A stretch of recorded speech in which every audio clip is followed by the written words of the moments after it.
Salut et bienvenue sur ma chaîne. Pense à t'abonner pour ne rien manquer, et active la cloche pour être averti de chaque nouvelle vidéo. Merci pour ton soutien.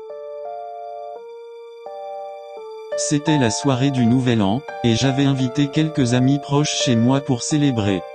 La maison était décorée de guirlandes et de lumières scintillantes, l'ambiance était joyeuse et tout le monde était de bonne humeur.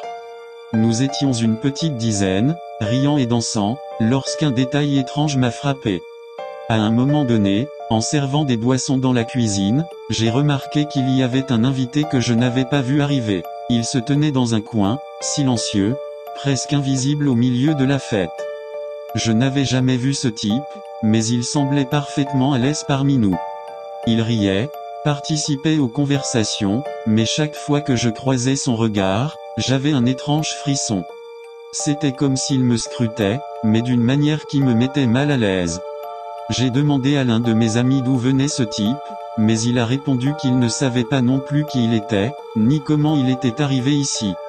Au fur et à mesure de la soirée, l'ambiance devenait plus étrange. Des bruits sourds, comme des portes qui claquaient, retentissaient à l'étage, mais personne ne semblait y prêter attention.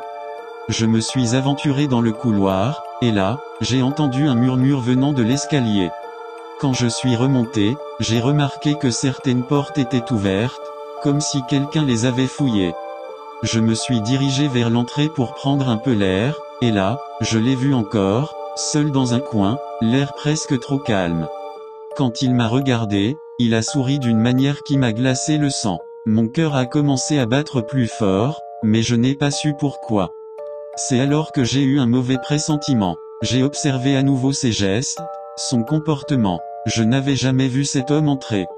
En revenant à l'intérieur, j'ai demandé à tout le monde s'il savait où il était allé, mais personne ne l'avait vu partir. Soudain, je me suis senti piégé. L'atmosphère s'est tendue, et un silence angoissant s'est installé. Ce n'était pas juste un inconnu parmi nous, il était là depuis le début, mais il n'était pas censé être là du tout.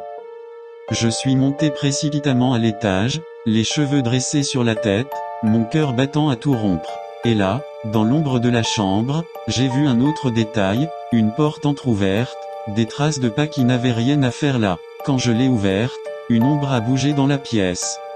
Il n'était plus un invité, il était un intrus, et pire encore, un tueur. Un tueur que personne ne voyait, un tueur qui se cachait dans l'ombre et qui avait pris l'apparence d'un ami pour se fondre dans la foule. Quand j'ai compris, il était trop tard. Mais je n'avais plus d'issue. Ce n'était pas qu'une légende, c'était la réalité de cette soirée. Et ce tueur, il attendait juste que l'heure arrive.